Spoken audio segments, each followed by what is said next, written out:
Empat pulau sengketa di Kabupaten Aceh Singkil, Aceh yang kini masuk wilayah Sumatera Utara berpotensi memiliki kandungan minyak dan gas. Badan Pengelola Migas Aceh menyebut 1 dari 6 sumur yang dijadikan studi memiliki 1 sumur mengandung gas discovery.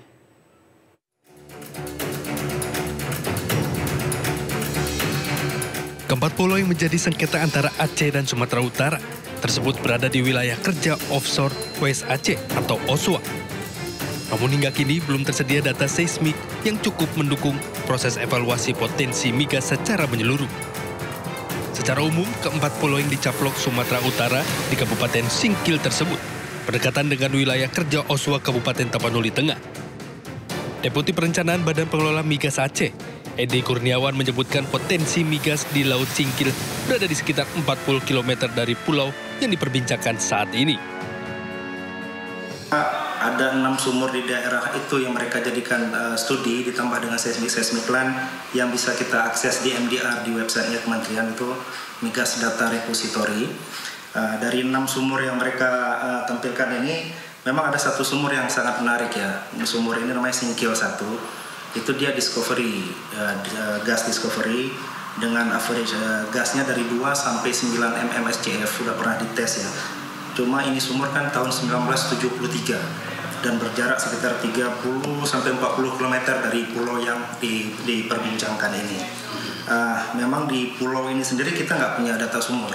Data sumur dan data seismik tidak ada di pulau tersebut. Cuman kita ingin sampaikan bahwa di sekitar area ini di OSWA tadi, data seismiknya juga sudah lama sekali, sehingga rencananya tahun ini atau awal tahun depan, Konrad di bawah kewenangan BPMA mereka akan melakukan survei. Guna mengetahui potensi kandungan migas, BPMA mendorong dilakukan survei awal dan akuisisi data seismik agar potensi migas bisa diidentifikasi lebih jelas. Dari Banda Aceh, Syukri Syarifuddin, iNews melaporkan. Presiden juga akan berpidato di sana. Waktunya bentrok, waktunya beririsan dengan waktu pelaksanaan G7 Summit di Kanada. Sementara undangan dari pemerintah Kanada itu baru awal Juni kemarin, ya. Dalam waktu yang juga hampir bersamaan, kita sudah dijadwalkan menghadiri, Presiden sudah dijadwalkan menghadiri annual retreat di Singapura. Dan dalam kunjungan ini juga mungkin akan menghasilkan lebih dari 10 kerjasama yang sangat strategis juga buat bangsa kita. Jadi di antara pilihan-pilihan ini, kemudian pemerintah lebih mendahulukan komitmen-komitmen yang memang sudah dibuat di awal. Karena komitmen dengan Rusia sudah dibuat jauh-jauh hari, komitmen dengan pemerintah Singapura juga sudah dibuat. Ini kan jadwal tahunan dan juga sudah dipersiapkan lama. Mungkin yang perlu ditekankan dari pertanyaan tadi, kita ini kan politik luar negerinya bebas aktif. Jadi tidak condong ke blok manapun. Kita tidak melihat dunia hitam putih. Jadi spekulasi-spekulasi semacam tadi, kayak cenderung ke blok ini, itu tidak ada. Karena kita mendukung semuanya, kita akan bergabung dengan berbagai forum, dengan berbagai klub di dunia, berdasarkan kepentingan nasional kita. Bukan berdasarkan hubungan baik atau hubungan buruk negara-negara lain. Jadi kalau kita bergabung dengan BRICS misalnya, bukan berarti kita lebih condong ke salah satu blok. Karena dalam waktu yang bersamaan, kita baru saja awal Juni ini juga baru saja menyelesaikan satu step penting, satu milestone penting dalam proses keanggotaan kita menjadi calon anggota OECD. Kalau OECD kan ada Amerika, ada negara-negara Eropa di sana. Nah, di saat yang bersamaan kita menjadi anggota BRICS dan di saat yang bersamaan kita juga dalam proses menjadi anggota OECD. Jadi nggak condong kemanapun. Kita akan bergabung dengan klub yang, kalau klub-klub internasional itu, ya, klub-klub multilateral itu memberikan keuntungan strategis kepada bangsa kita, kita akan join. Kalau tidak memberikan keuntungan strategis kepada kita, ya kita mungkin tidak akan join. Kita kan juga aktif dalam G20. G7 ini kan bagian dari G20 dan kita aktif. Kita juga aktif di dalam APEC. Di APEC itu ada Cina, ada RRC, ada Amerika Serikat. Jadi kita sama sekali dalam pendirian politik kita yang bebas aktif tidak akan condong ke salah satu blok. Kita akan bergabung ke blok ekonomi. Ingat, blok ekonomi.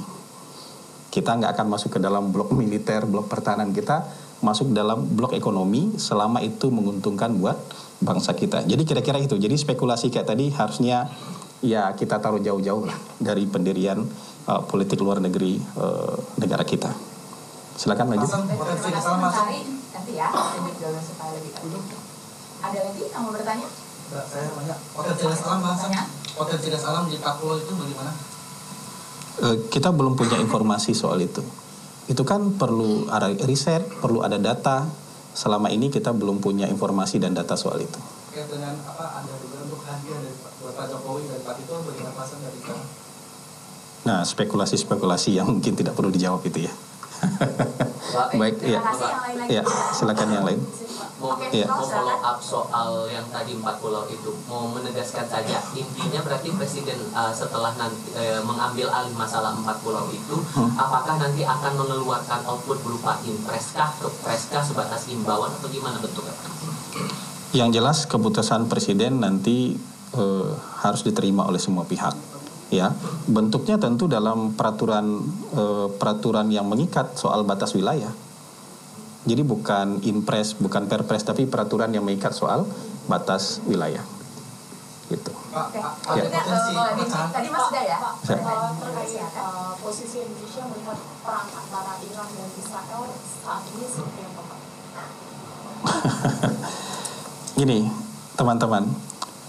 Pemerintah kita tidak pernah geser ya. Jadi setiap ada konflik, setiap ada perang, pemerintah kita selalu menyerukan 3 hal dan tidak pernah berubah sampai saat ini.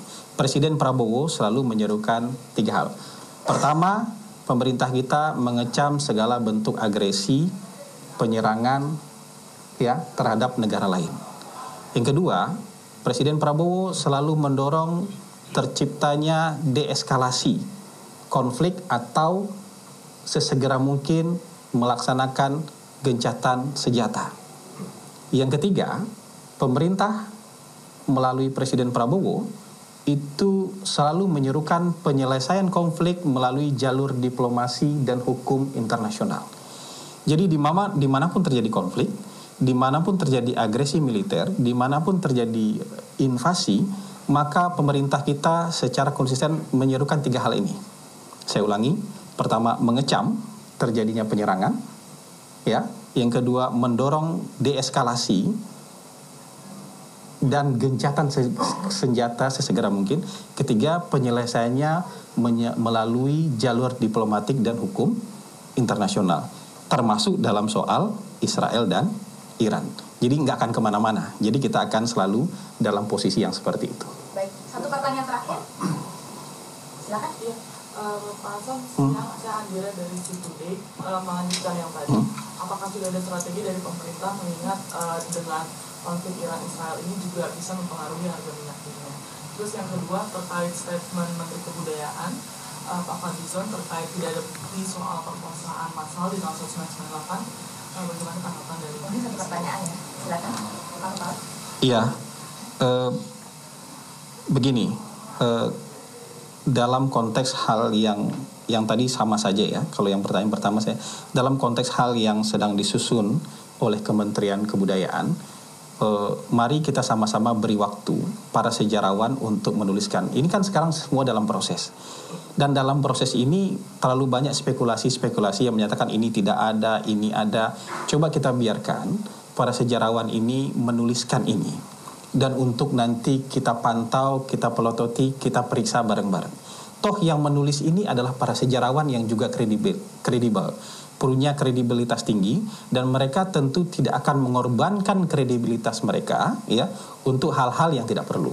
Jadi kekhawatiran-kekhawatiran semacam ini mungkin bisa jadi diskusi, tapi jangan divonis macam-macam dulu. Lihat saja dulu ya pekerjaan yang sedang dilakukan oleh para ahli sejarah dalam menulis sejarah Indonesia. Ini bukan menulis ulang, tapi melanjutkan menulis sejarah Indonesia. Karena mungkin terakhir sejarah Indonesia ditulis tahun berapa? Tahun 98, tahun 97, 98. Dan dari 98 ke sini tidak ditulis lagi. Jadi kita lihat dulu mereka menulis apa. Sudah kita punya draft resminya, nanti baru kita koreksi bareng-bareng. Kira-kira begitu. Jadi jangan berspekulasi macam-macam. Yang muncul di media sosial soal telepon Presiden sama Trump. Oke, terakhir sekali ya. Kemarin kan sempat teleponan Presiden Prabowo dengan Presiden Trump ya, Pak Hasan. Ini kan teleponnya di tengah negosiasi tarif Trump gitu. Ini apakah ada dampak ke sana gitu? Mungkin Presiden ingin negosiasi langsung dengan... Ya, pemirsa, itu tadi hasil dari respon terkait dengan pembahasan isu yang saat ini sedang memanas di Indonesia. Dan tentunya Indosiar akan segera kembali, tetaplah bersama kami.